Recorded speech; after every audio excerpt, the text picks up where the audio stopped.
The man who would one day plunge the world into its deadliest war, who would stand before adoring crowds and command armies that spanned a continent, began his life not as a conqueror, but as a drifter.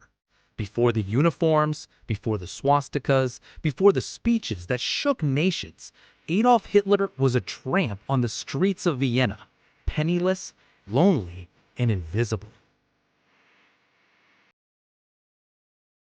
Born on April 20th, 1889, in Braunau am Inn, Austria, Hitler grew up in a modest household. His father, Alois, was strict and often violent, while his mother Clara was gentle and protective. As a boy, Hitler was restless and stubborn, more interested in daydreams and art than discipline or study. He quarreled with his father constantly and dreamed of becoming a painter.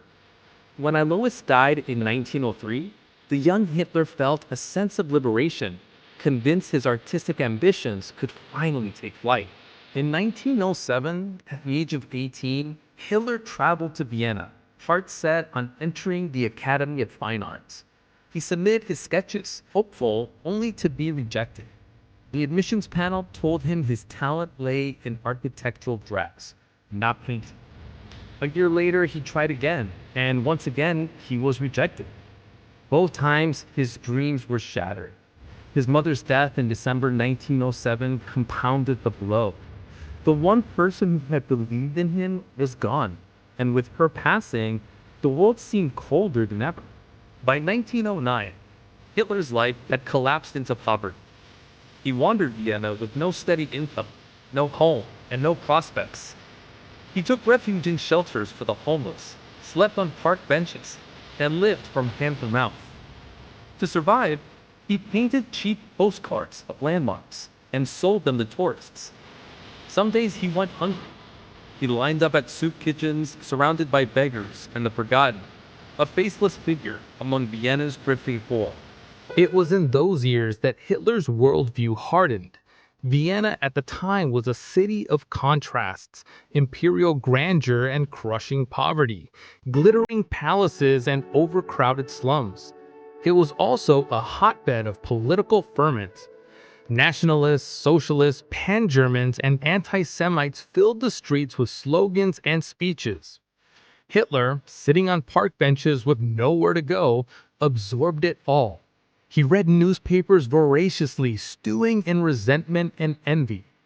The rejection by the art world and the humiliation of homelessness fueled his bitterness. Yet despite his misery, Hitler survived. In 1913, he moved to Munich, hoping for a fresh start. When World War I erupted the next year, he volunteered eagerly. For the first time, he found structure and belonging. As a dispatch runner, he faced shell fire, gas, and the death of comrades. He was wounded, decorated for bravery, and deeply shaken when Germany surrendered in 1918. For a man who had lived through poverty, obscurity, and rejection, the defeat was more than political. It was personal. From tramp to soldier, from obscurity to fanatic, the transformation was complete. The bitterness he carried from Vienna streets, the humiliation, failure, and the ideology he absorbed among the homeless shaped everything that followed. When he stood before crowds in Munich in the 1920s, thundering against Jews and promising national rebirth, it was the voice of a man who had once been invisible, desperate to be seen. When he built the Nazi Party into a machine of propaganda and violence, it was the work of someone who had once starved in the shadows, now determined to dominate. But perhaps the most chilling irony is this.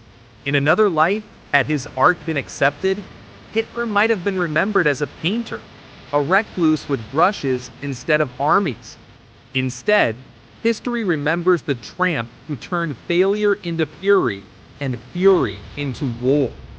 The streets of Vienna never knew they were harboring the future dictator of Germany. The homeless shelters that gave them bread for a day unwittingly sheltered a man who would one day bring the world to its knees. The benches where he sketched postcards of churches would become footnotes to a story of devastation. In the end, the question remains haunting. How does a tramp, rejected and wandering, become the architect of global catastrophe? Perhaps it lies in the danger of resentment left unchecked, in the poison of ideology offered to the desperate, in the way humiliation can twist into vengeance. Who would have thought, looking at that ragged young man on Vienna's streets in 1909, that he would one day command armies, destroy nations, and orchestrate genocide? Who would have thought that the greatest villain of the 20th century once begged for coins, slept in shelters, and painted postcards to keep himself alive? Vienna also exposed him to virulent anti-Semitism. Pamphlets and politicians railed against Jews, blaming them for economic woes and social decay.